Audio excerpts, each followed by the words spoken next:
It's a gorgeous Sunday morning here at the Dubai Autodrome, and we're ready for race 3, round 3 of the 2024 Formula Regional Middle East Championship. We have literally just gone past the half distance mark in the title battle, which means that with 7 races to go, teams and drivers are running out of chances to put up an impression. And with this fantastic battle for the title likely to continue between Tappanen, Barnard and Nile, and Martinius Stenzorn looking to make a quick and swift exit, hoping to bow out with the victory, there could be a lot of narratives to watch out for in this last race of the weekend. So let's find out who's who and who's going to be a major player in the last race of the weekend here in Dubai. As we enter the third weekend of the season, we switch to the Dubai Autodrome circuit in the heart of Motor City. It's a very different challenge for the drivers as the track celebrates 20 years of competition. So, who's who and how will they fare? At the top of the team standings is Race GP with championship leaders Tuukka Tappanen and Martinius Stenzorn still looking quick. But Zachary David will want to return to the podium this weekend, and Jessica Rasquedo continues to show strong progress each round. PHM AIX have work to do to catch the leaders, in particular with Taylor Barnard having a tough outing last time.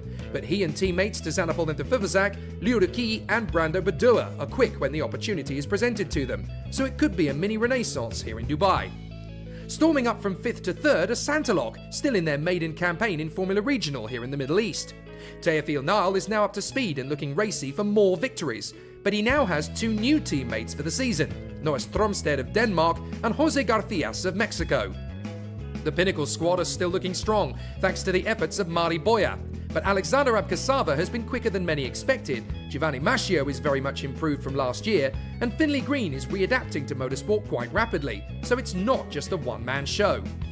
There's been a lot of head-scratching at the Mumbai Falcons, as the star prodigies Ugo Ugachukwu, James Wharton, Rafael Kamara and Arvid Lindblad have not exactly been singing from the hymn book of fortune, but the team has solid data and success on the Dubai Autodrome, so expect a turnaround imminently. Apparently, round 3 is the round where MP Motorsport will truly launch off the blocks. So for Nikhil Bora, Emo Fittipaldi Jr. and Bruno Del Pino, that would be more than a slight relief.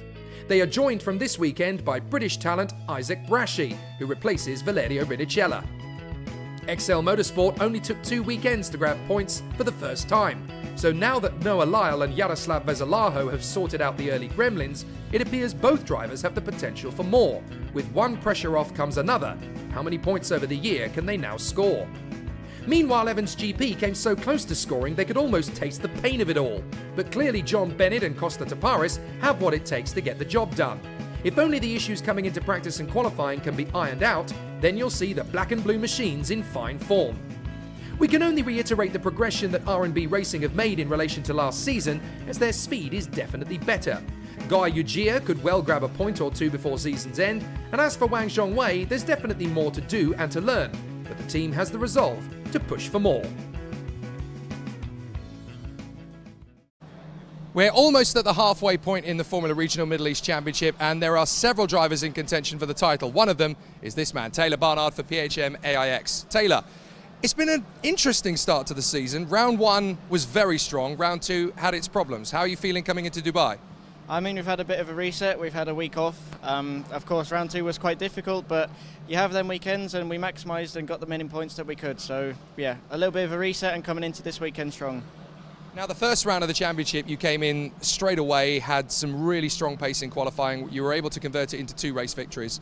What was the feeling like at the start of a new season, coming back into Formula Regional? Was it a bit like sort of going into familiar territory once more?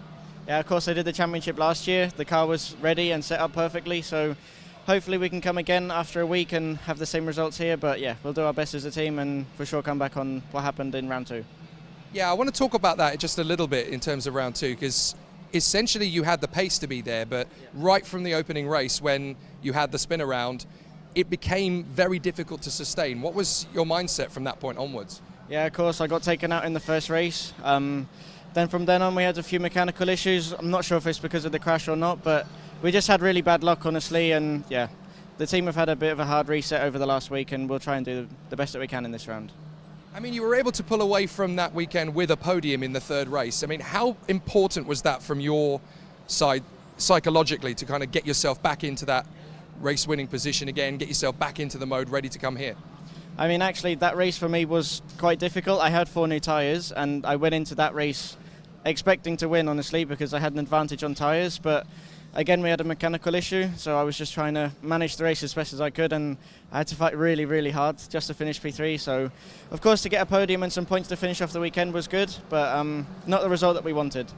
So coming into Dubai, we have a few races left. If you manage to beat Tuka in every single race with you first and him second for all the remaining races, you can still beat him in the championship. So is that where the mindset focus is, or is it a little bit more complex now that there's a point deficit?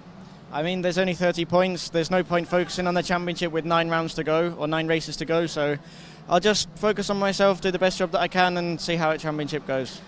And of course, this is all preparation for you looking into the Grand Prix paddock again in 2024. I know it's early days. Do we know whether it's going to be F3 or F2 yet? There is one seat available in both. I can't say anything yet, but it's okay. But you're smiling about it, so clearly, you know what the plan is for 2024. You should be hopefully in a very good position. Yeah, I'm in a good position. Preparation is not as good as we would hope, but I'm very excited for what's happening. Excellent. I know a lot of people back home are really rooting for you, so hopefully it's going to be a bit of a renaissance this weekend. Good luck for it. Thank you.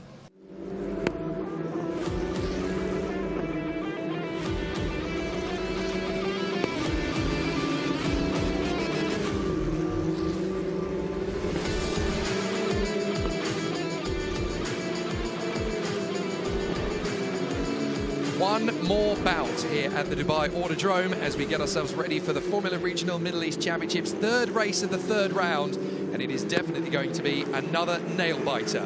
On the pole position, Brazil's Rafael Camara. In very much an exciting renaissance for him. He gets the chance to showcase the speed he's had all season long, and finally, hopefully, the chance to put it on the results board where it actually counts. Hello everybody, Jake Sanson here with you once again as we continue this fabulous story of the Formula Regional Middle East Championship. We've just come off the back of an amazing race in the F4 UAE Championship, won by Nikita Bedrin in what is probably going to be his last ever F4 race, because obviously after this one he's going back home to Europe, where he's preparing for his future racing campaigns. He'll be back into the world of Formula 3, etc., etc. So you may never see him race in Formula 4 again, and to go and do that with a race victory is very impressive. We could have something very similar to that in this one if we have a particularly dramatic race, because Martinius Stenzorn is taking part in his last race of the campaign, starting in 8th position as he is, but he won't be finishing the season. He's going to be bowing out at the end of this race as well. So this could be the last time you ever see Martinius Stenzorn drive a Formula Regional car. So a couple of potential hallmark moments as we go into the last race of the weekend. Of course, he is likely to be replaced, from what we hear, by the Japanese driver Kanato Lee for the last 2 races. We will try and get a little bit of a handle on that information as soon as we get it. But it's definitely going to be a very intriguing scenario and a very exciting situation that we've had over the course of this particular weekend. Just a little bit of a note, almost under the radar. Originally, we were supposed to have 29 drivers taking part this weekend. Unfortunately, there is only 28. The one who has had to withdraw is the British driver Finley Green. Didn't actually see him over the course of the weekend in the end, and I couldn't quite figure out why. It's because they actually withdrew from competition. Hopefully, that's not too much of an irreparable position, because he's acquitted himself very well, considering that he hadn't been racing for 5 years before he made his debut in Formula Regional at Yas Marina, and he's done a very good job to be there or thereabouts on pace. So hopefully he is doing okay, and we wish him all the best, and hopefully we'll see him back very soon. But let's talk title battles, because with Martinius Stenzorn about to disappear from it, we've got an interesting battle shaping up. That's the man who won yesterday's second race, Nikhil Bora, in the reverse grid battle. He gave MP Motorsport a much-needed shoot in the arm by taking victory. They really deserved it, and it's wonderful that he was able to come home and do so. That rockets MP Motorsport up the table as well. I think that puts them relatively close to the likes of Pinnacle and Santalok in terms of teams' points, so that definitely helps them out. But Tuka Tarpanen leads the championship, the Finnish driver, on 124 points to Martinius Stenzorn, who of course is going to duck out after this one on 100. Taylor Barnard has 98, so he's right there in the hunt for the battle. And then there's a bit of a gap back to Marty Boyer on 77 and to Zanapol Infervivazak on 58. So Teja Vilnal's very difficult weekend has actually dropped him behind Taz Infervivazak on 57. So it looks like it could be a head-to-head rather than an open championship battle. I mentioned in the F4 UAE race earlier on at the end that we've got a 4-way title fight. We have, of course, got a 3-way title fight because Nikita Bedrin is not going to finish that season. So it'll be Freddie Slater, Kia Nakamura-Berta and Keanu Alazari that fights for the title. But that's for Yas Marina next week. We'll come back to that story. We are going to focus in on Formula Regional Middle East now with Rafael Kamara alongside Tuukka Tapanen on the front row of the grid. You can just about make out there the two-time Formula One world champion and Indy 500 winner, Emerson Fittipaldi, is there with his son on the starting grid. There he is in the blue cap. An absolute legend, loves his motorsport, loves being out here, is very grateful for every opportunity that he and Emo Jr. are getting in the world of motor racing. They don't take anything for granted, that family, even though he is a two-time Formula One world champion and an IndyCar legend, as well as an Indy 500 winner. They just do not have any ounce of arrogance or status or pomposity, none of that. It's a wonderful, wonderful family. Never before has a Formula One world champion offered me a coffee at an airport just because I happened to be standing nearby, other than Emerson Fittipaldi. A wonderful, wonderful bloke, and great to see that young Emo Jr. is following in his footsteps, and hopefully he's going to get a very nice race to finish off his weekend. It's been a very tough campaign for him, to be fair, and hopefully he'll be able to finish strong. Now let's go through the grid. Rafael Kamara and Tuukka Tapanen on the front row of the starting grid. You can see Rafael Kamara to the right of your screen for the Mumbai Falcons, and to the left of your screen you can see the Race GP driver Tuukka Tapanen, who is a rookie, don't forget, in Formula Regional, and is right up there at the sharp end of the field and leading the championship after 2 wins, 2 seconds, 2 fourths, a 6th and a 7th. So very good points all the way through, 124 in total, and he has 26 more than Taylor Barnard, who arguably should be there or thereabouts, could even be leading the championship had he not been pitched into a spin in race 1 at Yas Marina round 2 by Teofil Nal. Would almost certainly have scored big points in both of those 2 races had it not been for that. There is Noah Stromsted, one of the new boys in Santalot Racing this weekend. He's basically stepped in to fill the shoes of Pedro Claro, the Brazilian, whilst in the other car, the number 14, that was being driven by Mateo De Palo, that is now being driven by Jose Garfias of Mexico. So they have worked their way forward. Behind Kamara and Tapanen on the front row of the grid, on row 2, Taylor Barnard is there in 3rd position, so he's right up for the battle alongside the Spaniard Mari Boya, who of course has been racing in Formula 3 and Eurocup 3 over the course of 2023. Brando Badua and Taz Intervivazak, who got a pair of podiums yesterday, 2nd for Intervivazak, 3rd for Brando Badua. They line up on the 3rd row of the grid, so there's a lot of firepower for PHM AIX this particular weekend. It's not just a one-man show for Taylor Barnard. Great to see that both Taz and Brando have been able to score decent points as well. There's the 4th man in the team. That's Liu Ruqi, the Chinese driver, who's going to have a lot of work to do, to be fair, as he starts this race from outside the top 20. But all 4 cars hoping to have a very solid run. And for those wondering, in the Teams Championship, if you've got 4 cars, that's going to make it a little bit unfair for the other teams, isn't it? Well, no, the Teams Championship works very differently to the Drivers' Championship in that the team has to nominate the 2 drivers in their team that are going to be scoring the points. And only those 2 drivers will score points for the team over the course of the weekend. The drivers will score points for themselves individually, of course, but in the Teams Championship, you have to nominate which 2 drivers each weekend, and you can change it each weekend if you wish to, depending on who you feel is going to have the best chance to score points. They nominate the 2 drivers that are going to be scoring points in the Teams Championship. So that is how that one works out. There is Mari Boya, lining up 4th on the grid in front of Brando Badua and Taz Intervivazak. On the 4th row of the grid, Arvid Lindblad finally had a decent run in qualifying 2. Didn't so much have a good one in Q1, but in Q2, he finds himself starting 7th on the grid for race 3, so very much better for him. Alongside Martinius Stenzorn, who will be going off 8th position on the grid for what I've already mentioned could be his last ever race in Formula Regional. So it could be very interesting. 9th on the grid for Bruno Del Pino, the Eurocup 3 rookie champion last year for MP Motorsport. He lines up there in 9th position on the grid, and alongside him is the Australian James Wharton. As the Emirate flag flies above the circuit, it's a wonderful day here in Dubai. The temperature is coming up to about 27, 28 degrees Celsius. It's going to reach a high of about 30 today from what we are told by the weather forecast.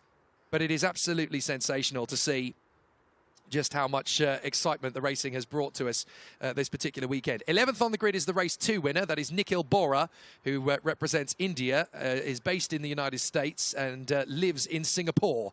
Yes, more passports than a Hollywood movie star. Absolutely amazing. Noah Stromsted in 12th position on the starting grid. Not bad considering this is his first weekend in the championship. The Danish talent there on the 12th position of the grid. Jessica Rasquedo lining up 13th. That's much better for the Mexican. Hopefully hopefully he's going to be able to convert that into some points.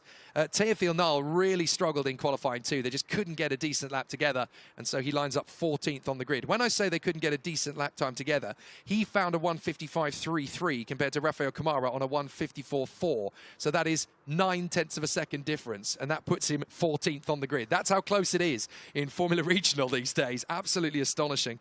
15th on the grid, Zachary David, having difficulties this weekend. He certainly had opportunity and he's had pace, but the racecraft and the fortune definitely haven't come his way.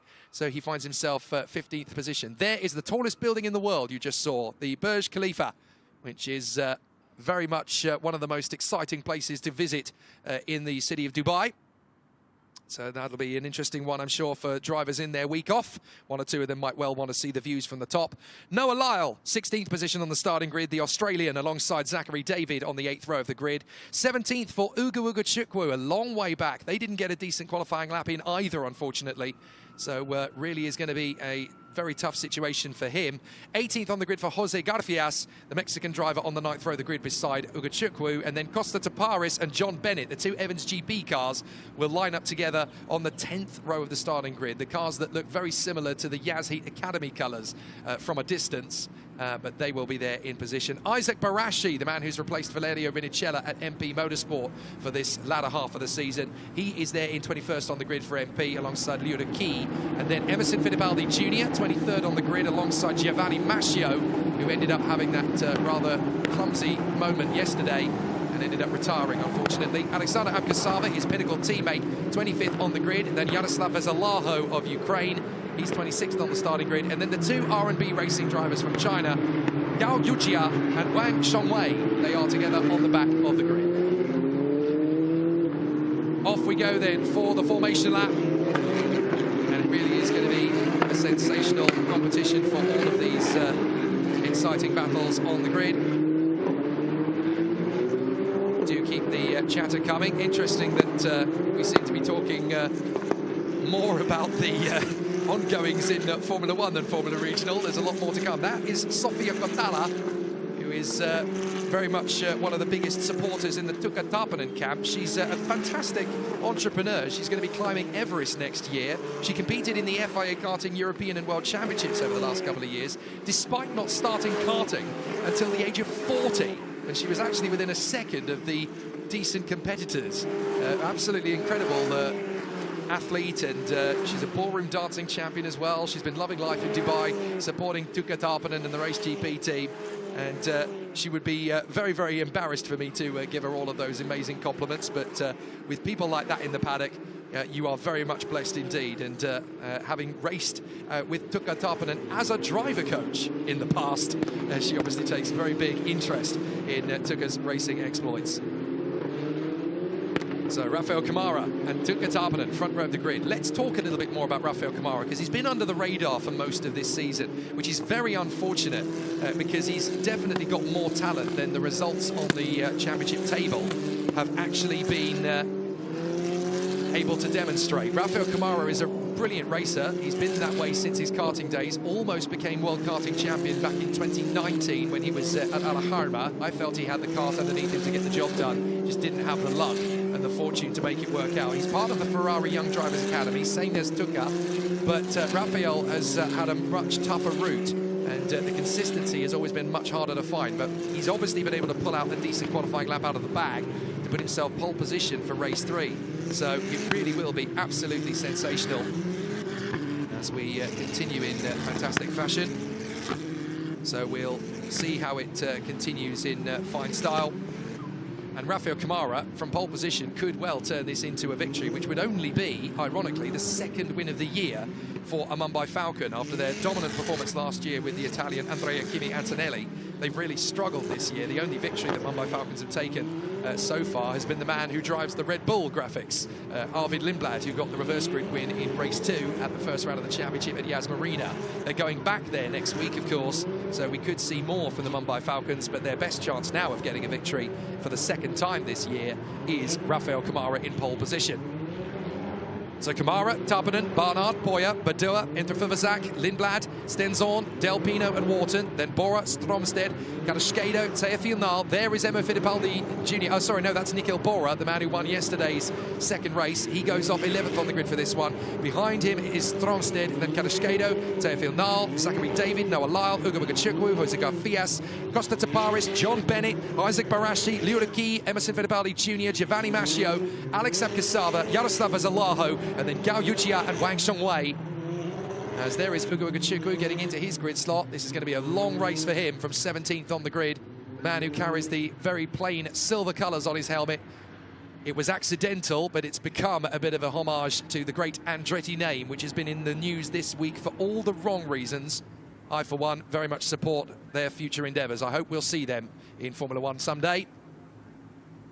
But the race is about to get under starters' orders. The green flag flies at the back of the grid. Are we going to have another spectacle worthy of talking about all the way to Yas Marina next week? Race 3, round 3, Formula Regional Middle East is about to get underway.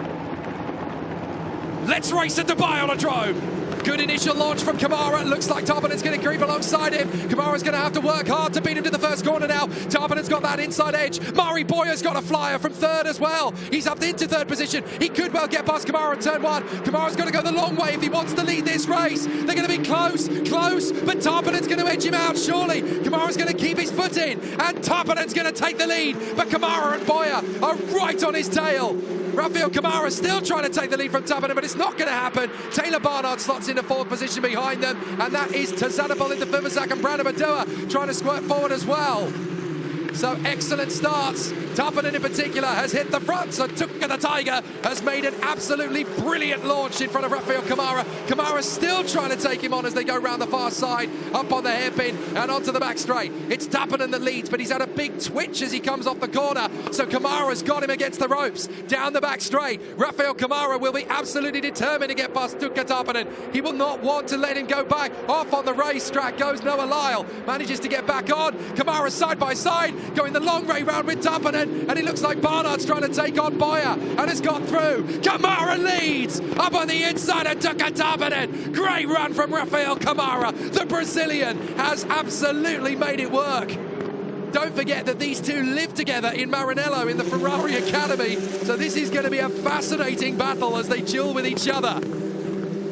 Taylor Barnard into third position. He's one to watch for. Here comes Tarpanen, absolutely up against the ropes with Rafael Kamara. Kamara still hungry on the inside line. Is Tarpanen going to have enough grip on the outside to hold this? No, he's not. So he goes slow in, fast out, tries to get another approach on Kamara, as there goes the absolutely flying Martinia Stenzorn, dueling away with James Wharton. The Australian trying to cut back in across as Arvid Lindblad has lost a bit of ground. That is the MP Motorsport that's working its way forward. That, I believe, is Nikhil Bora. And here comes Tarpanen trying to take on Kamara one more time. Boyer is there in fourth position, but Barnard is close in on both of them. Taylor Barnard needs to keep his wits about him here. He may be able to pick up something. Tarpanen is squeezed by Kamara as the two teammates in the Fivazak and Badua go wheel to wheel in turn 1. And that is Uganchukwu, squeezed out by Noah Lyle. Excellent racing, but it's getting very tight, very technical in the S's now as Kamara leads Tarpanen and Barnard. Fourth place for Boyer. And then Interfivazak and Badua have been dueling away with each other. I think that's Interfivazak now in front of Badua as Tarpanen has another crack at Rafael Kamara. He got a good run off the corner. Can he dive into the hairpin? They're both going to drift wide. Barnard's going to come in on both of them. Off the road goes Kamara. Barnard not quite able to get the throttle application, so Tarpanen leads. Here comes Kamara. Watch for Taylor Barnard in third. Hold your breath, boys. Barnard's going to take them both. Taylor Barnard has to bail out of it in the end. Tarpanen now cuts in on Kamara, but Barnard will get them both if he gets the throttle. He has to back out again. Kamara and Tarpanen side by side, and Barnard will get both of them. What a move from Taylor Barnard. Kamara's still there to the inside though, as Tarpanen now has Boyer on the inside. Barnard goes from first to fourth. What is going on?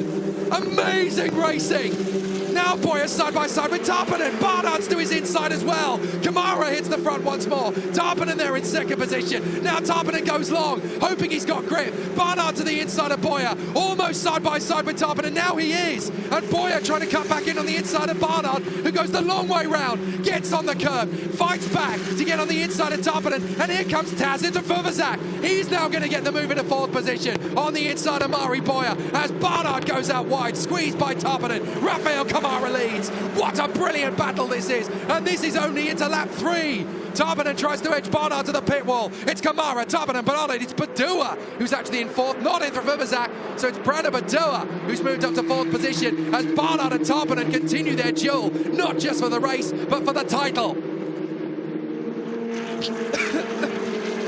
Goodness me, sorry. Coughing my way around these corners. No surprises, just how dramatic it is. That's my first faux pas. Hopefully there's not too many more, but Tarpon leading Barnard and Badua, then Boyer, Stenzorn into Fuvazak and Del Pino. Right, I've got my breath back now, folks. I have a feeling there's going to be another terrific battle to come. Boyer still trying to take on Brando Badua after their little moment. This is an absolutely sensational race going on, and it's only just got going. We're only on lap 3. Kamara leads, Tarpon, Barnard. Brando Badua is actually closing in on his teammate now.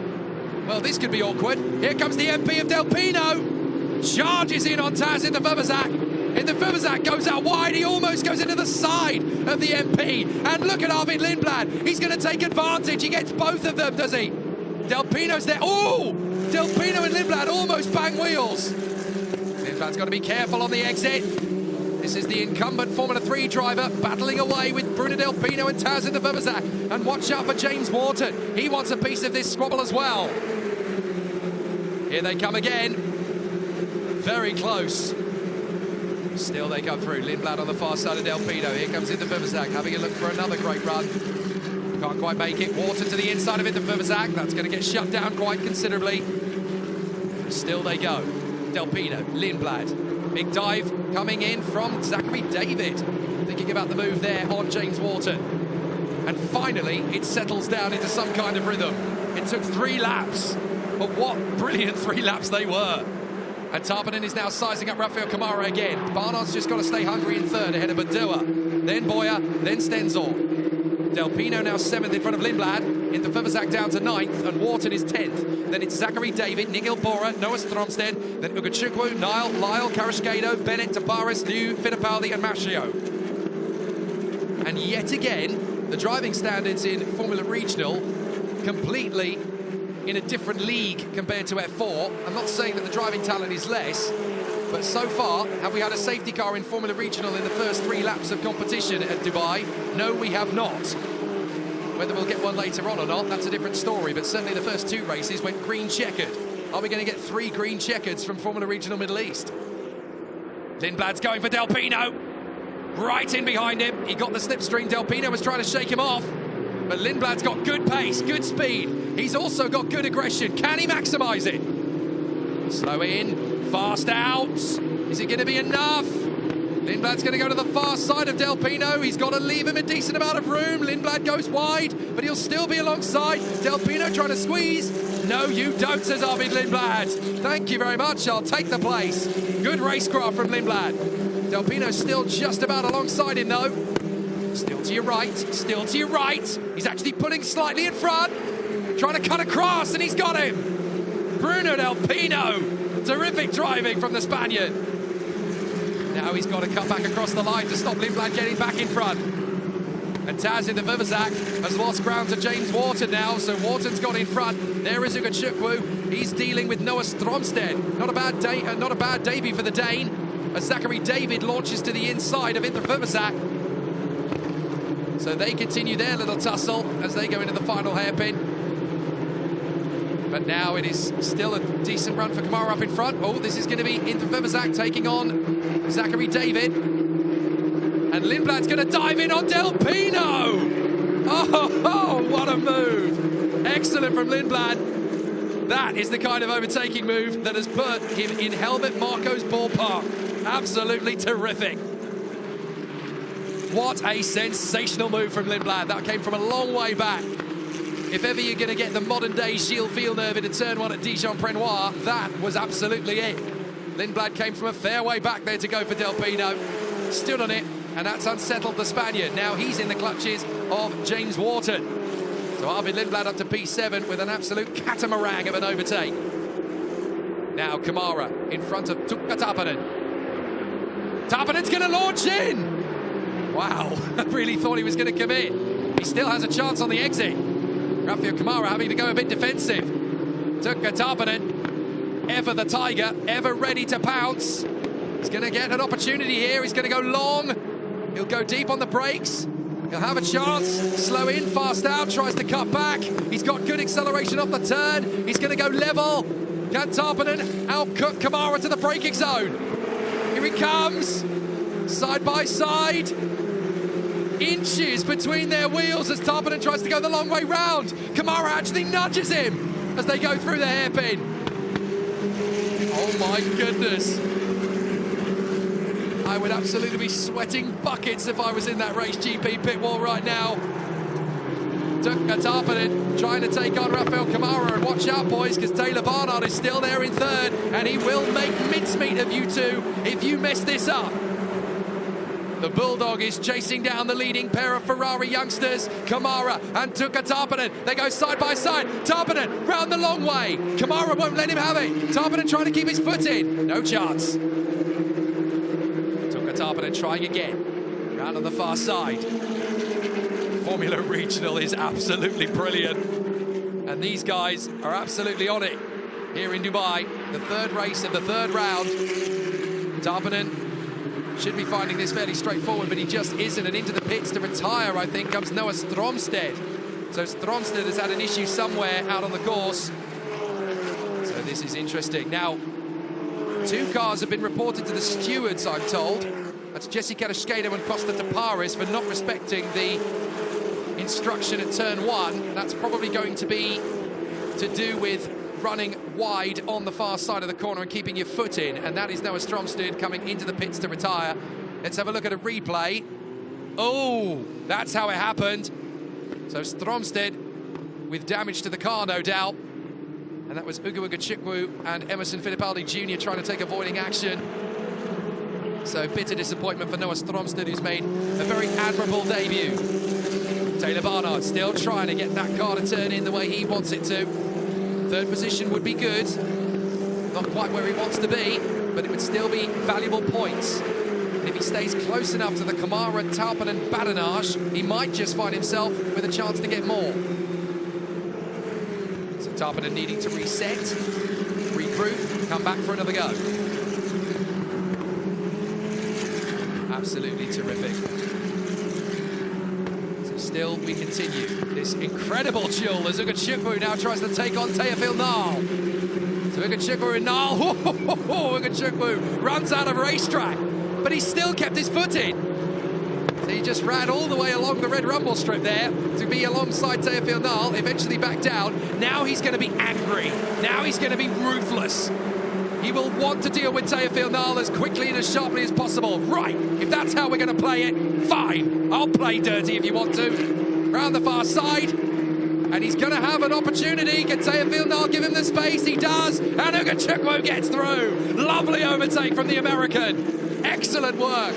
The boy from New York City has done the business on Teofil Nal with a sweet move. Excellent driving. I think the McLaren team will be very happy with their young boy. That was great racecraft on the outside of turn one. And into the pits comes one of the Race GP cars. It's Zachary David. Zachary David is coming in to retire. The man who was on the podium in Yas Marina in race 2 of round 1. Zachary David is parking it in pit lane. What a shame. Very talented young man, the man who represents Malta. I'm afraid it's all gone wrong for him. He's come in to he changes the front wheel. Here we go. The battle is on between teammates at Evans GP. Costa Tapares is trying to take on John Bennett, and then Luduki might get an opportunity. There's Mascio going wheel to wheel with Emerson Fittipaldi Jr. Fittipaldi Jr. on the inside of Mascio. Go for the move. It might just happen. He actually nudges Mascio, and Mascio might have damage here. Mascio comes back in on Fittipaldi Jr. They both drift wide. There's a chance now for Jose Garfias to pick up some moves. So that's Liu getting his moment there on Costa Tapares, but Fittipaldi Jr. does emerge in front of Giovanni Mascio. Now around the far side comes Garfias, a lock up, and Garfias gets the move anyway. What a move from Garfias. Round the outside in the hairpin on Giovanni Mascio. That is an almost impossible overtake. And yet Garfias has just made it look like child's play. Now back towards the front, Stenzel still eyeing up Boyer. Then it's Lindblad in 7th, Wharton, Del Pino, Bora, and then Taz in the Vivazak in 11th in front of Noah Lyle and Uga Chukwu, 13th place for the American. There is Liuriki having a great squabble with Costa Taparis. Taparis fancies his chances here, but he bails out of the corner. Liuriki actually makes the mistake. Careful. Oh, goodness, I thought they were going to come to contact then. The way that that radius was shutting down, I thought they were just going to catch rear and front quarter. They just got away with it. Liuriki just in front of Costa Taparis, and then here comes Emerson Fittipaldi Jr. Bit of a lock-up from him through the right-hander. And then comes the 14 of the Santalon racing car of Jose Garfias of Mexico. A truly international Formula Regional Middle East Championship this. So still they continue. So a wonderful race still in the offing here in the Formula Regional Middle East Championship. There have been moments, there have been incidents, but nothing that could bring out a safety car yet. Hopefully we're going to get a safety car-free weekend in Formula Regional Middle East. That would be a very impressive achievement. As Taparis goes wheel-to-wheel with Liuriki again. But Liu holds on to it. Taparis might want something on the exit. He's not quite able to maximise and capitalise on it. Great racing at the front, great racing in the midfield, great racing at the back. That is Formula Regional all over. And just because you're not in the points at this stage, boys, you still want to go for this battle. You still want to take the maximum out of it, because even though the race win might not be on today, in the future it could well be. And these are where you learn the great racecraft manoeuvres that will get you there. Emerson Fittipaldi Jr. sizing up a move onto Paris. Can't quite commit to it. You go through the hairpin, tighten up the radius. It's a very strange corner, that one, because you go in hot, then you go out wide, then you tuck back in again to get the fastest line through. Because it's up camber as well. It's not an easy corner to get right. Down the drop, past the Radisson Blue, and on to the main straight once again. And now we've got Uga Chukwu battling away with Noah Lyle. This is for 13th place. Noah Lyle, the Australian's going for it. Don't forget, this is still the first ever campaign for XL Motorsport in Formula Regional. Uga Chukwu on the curb. Noah Lyle continues that run. He commits. He raced against Uga Chukwu last year in F4. They didn't really spend too much time battling each other, but now Noah Lyle has improved massively. He gets to run with the American. Bit of a moment for Uga Chukwu. Something's not right with the car by the look of it. The back end stepped out massively. I wonder if he's got some damage. Has he got a slow puncture coming? Because he suddenly just lost the back end. That is not Uga Chukwu style driving at all. I wonder if there's an issue. Taylor Barnard all over the back of Noah Lyle down the back straight. And watch out, because you might have the number 8 in the move there as well. Oh no, sorry, that's the number 2. That's Jesse Cadascado. Taylor Barnard trying his best to take on Noah Lyle. Big lock up again from Uga Chukwu, and someone's off the road in front. Who's gone off? That's one of the Pinnacles with a puncture. Now, who was just up the road from them? I wonder, is that Mari Boyer in trouble? Has Mari Boyer from 5th position got a puncture? We can really do with having a look at what the situation is with that, because that looked to me like a Pinnacle. It might have been an MP, but it might have been a Pinnacle. Well, whatever it is, that car has suddenly fallen from the frame. We'll have to pick that up again in a minute, as Taylor Barnard has dealt with Noah Lyle and has got through. Next is Jesse Cadascado. Cadascado fancies his chances on the Australian. Uga Chukwu's got about. It is Mari Boyer! I was right! Mari Boyer out of the race from what was P5. And there, in my opinion, goes any chance he might have had of fighting for the title. Very unfortunate indeed for the Spaniard. But after the collision he had at Yas Marina with Arvid Lindblad and that puncture, Mari Boyer is out. And I'm afraid out of contention as well, realistically. So now Emerson Fittipaldi Jr. goes to battle with Jose Garfias and Costa Taparis. Behind them is Giovanni Mascio. Still battles all the way through this field, and still nothing yet that would bring out a safety car. We've lost Stromstead, Zachary David, and now Mari Boyer. Very unfortunate for the Spaniard. So of course, he's looking to return to Formula 3 this coming season, Mari Boya. He's going to be one of the favourites for the championship as far as I'm concerned.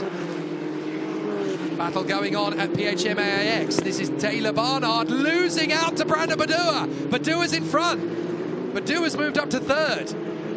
Well, that is interesting. I wouldn't be surprised if Taylor Barnard is going to start sweating now. Fourth position, and he's just lost out to his teammate, Brandon Badua, who is looking to get 2 podiums from this weekend, which is impressive considering that one of them was in the reverse grid race. So Brandon Badua, the son of the Ferrari and Minardi Formula 1 driver Luca Badua in years gone by. Brando is doing a terrific job here and looking good for his second podium of the weekend. Always really pleasant to talk to Luca Badua in the weekend about Brando's progress. He's a very humble chap, a very quiet, very shy character, Luca Badua. And Brando is very much similar to that. But Brando is absolutely letting his driving on the track do the talking now. Look at Kamara.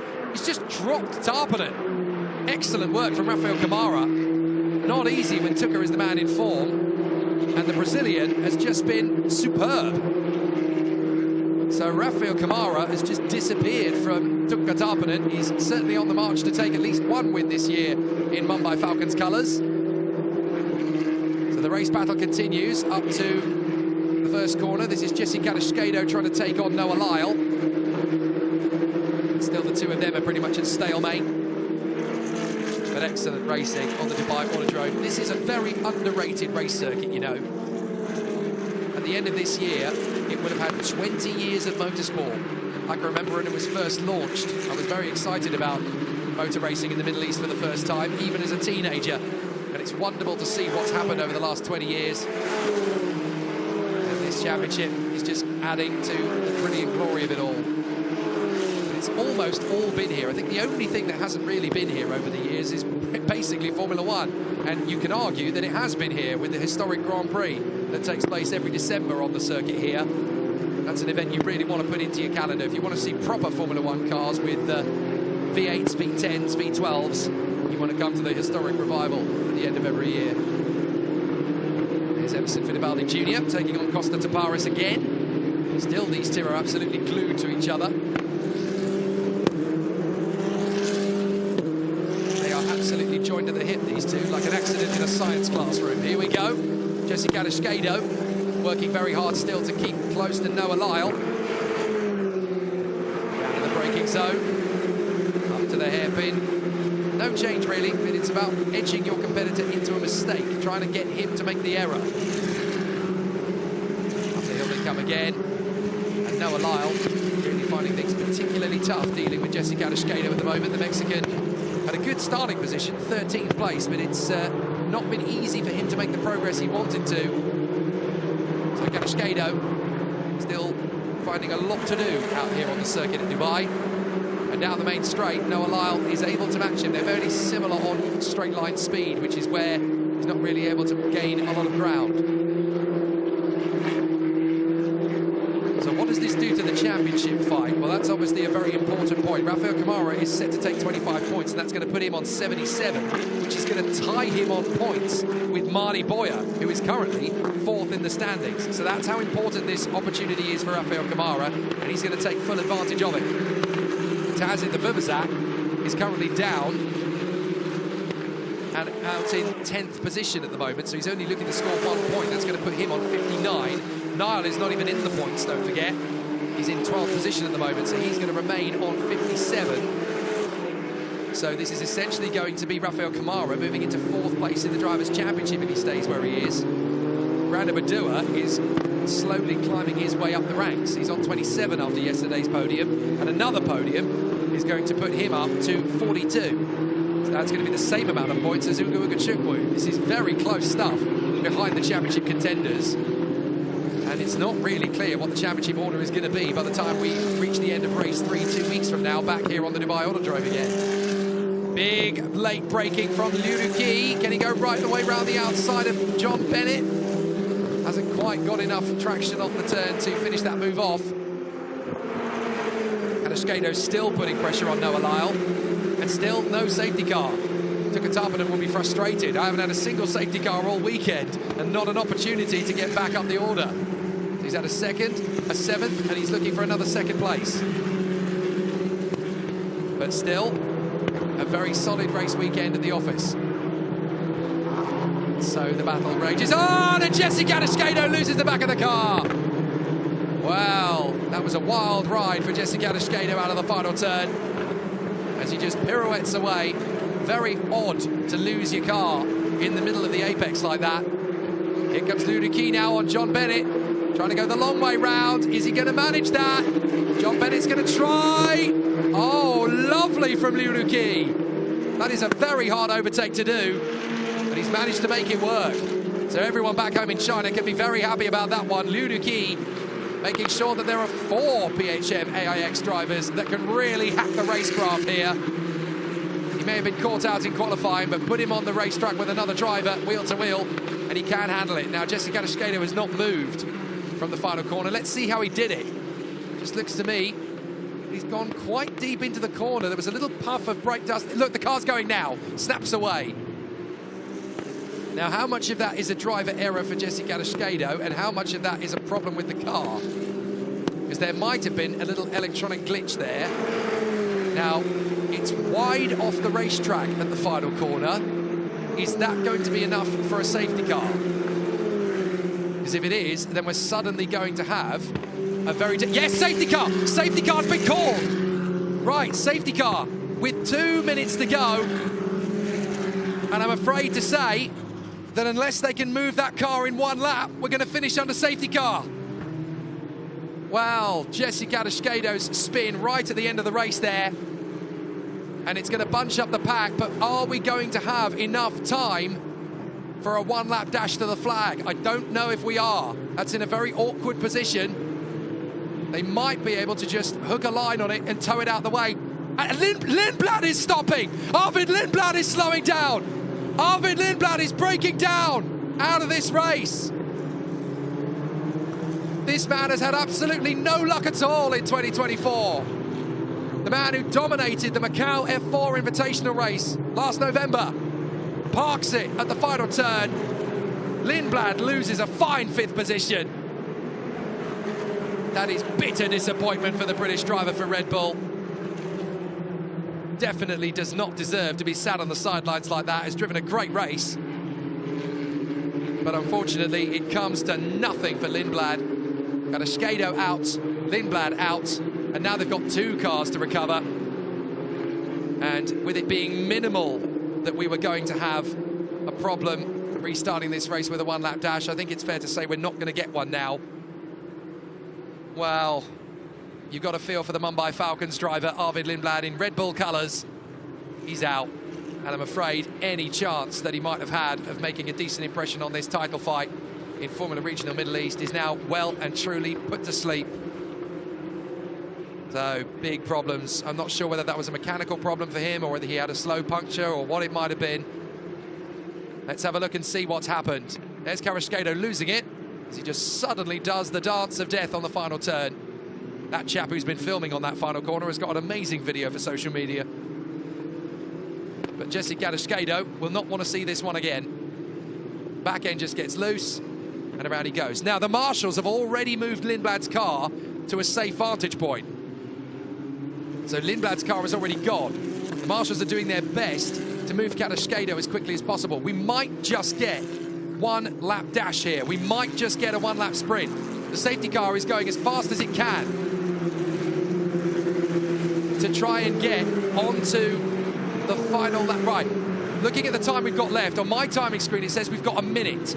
If the safety car can cross the line with this lap still being active, we should have time to go 1 more lap around with the safety car, and then we'll get the last lap as a 1 lap dash. So the safety car driver is doing everything he can to try and keep this race under a green flag finish. We almost had a complete green checkered weekend, but the safety car has caught the field, bunched them up. It should cross the line with about 30 seconds to go. And it does. Oh, but the last lap board is out. The last lap board is being shown. Well, No, the timing screen is updated. There wasn't 30 seconds to go. There was 30 seconds over. So we are going to finish under safety car, folks. I do apologise for getting your hopes up. My timing screen was not correct. So unfortunately, we are going to end this race under safety car. We're not going to get the one-lap dash we wanted. It's unfortunate, but it's motorsport, as there is Arvid Lindblad. Stood by his car. Bitter disappointment for him. Well, there we go.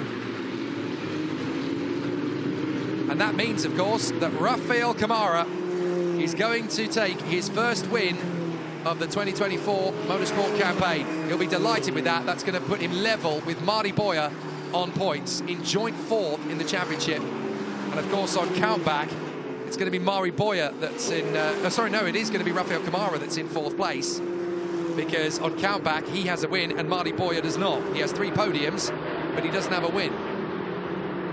So Rafael Camara now knows he's going to be a race winner.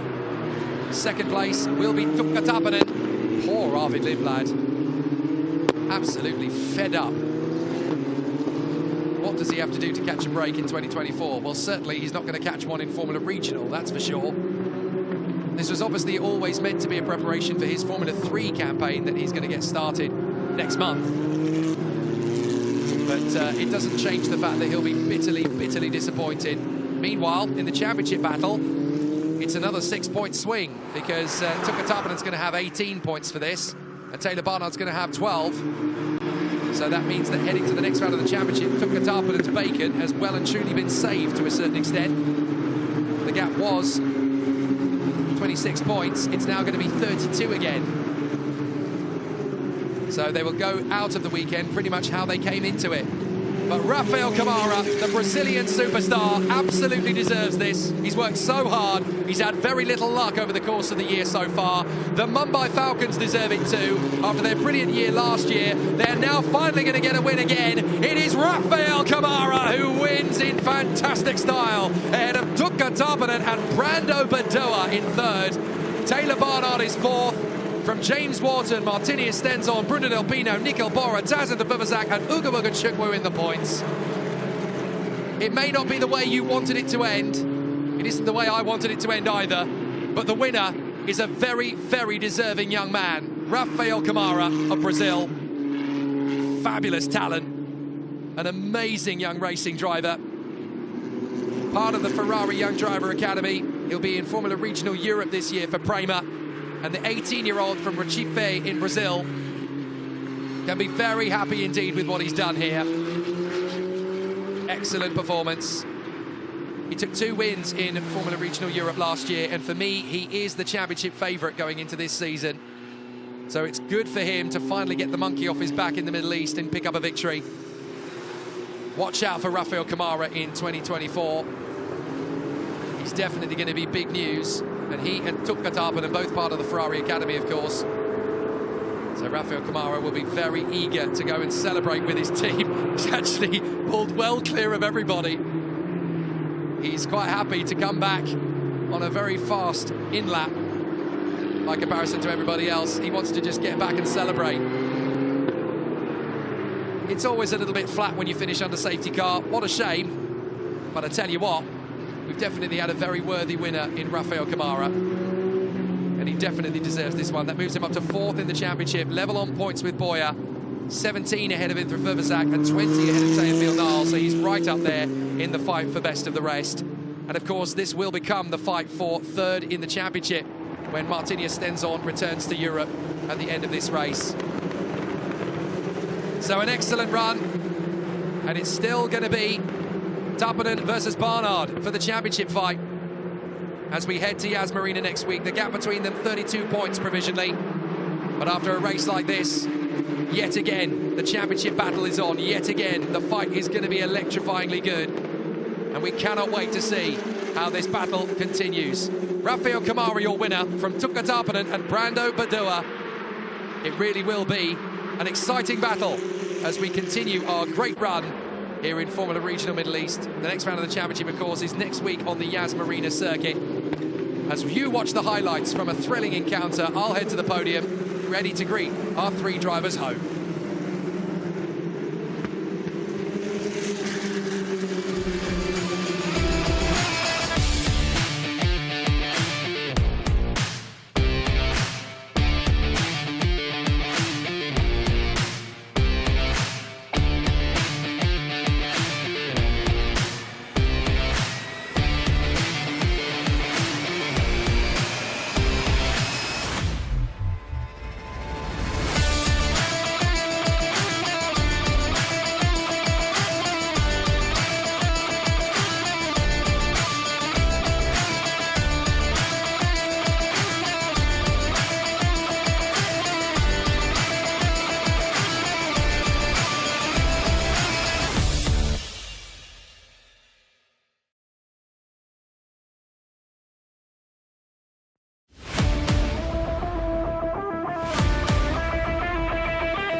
So on we go then for the third and final podium of Formula Regional Middle East 2024 here at round 3 at the Dubai Autodrome, and we've got 3 very worthy drivers to welcome onto the rostrum. In third position for Italy, Brando Badua. Double podium for the PHM AIX driver this weekend, and a very, very impressive run from him. Second position for Finland, Tuukka Tappanen. The championship leader continues on his way, and of course he has also taken the rookie victory by coming home in second place. But your race winner for Brazil, Rafael Camara. The Ferrari young driver has driven a beautiful race and has moved his way into joint 4th in the championship in one fell swoop. It's my honour to invite Fang Yuan from Top Speed, who will present the trophies to our drivers. Firstly, in 3rd for Italy and PHM AIX, Brando Badua! Secondly, for Finland and Race GP, Tukka Tapponen! And to the winner, for Brazil and Mumbai Falcons, Rafael Kamara! The Rookie Cup victory also goes to Tukka Tapponen of Finland. A fabulous podium. And now we've got a really exciting race trio coming up next week at Yas Marina. Do join us if you can. There are going to be 3 very exciting races to watch on the Yas Marina circuit down the road in Abu Dhabi, where we'll see a title battle continue between Taylor Barnard and Tukka Tapponen, and a fabulous scrap with everybody else for the best of the rest honours. Our drivers on the podium together, and now they can celebrate in style as our Formula Regional drivers will, here in Dubai, once more get busy with the fizzy!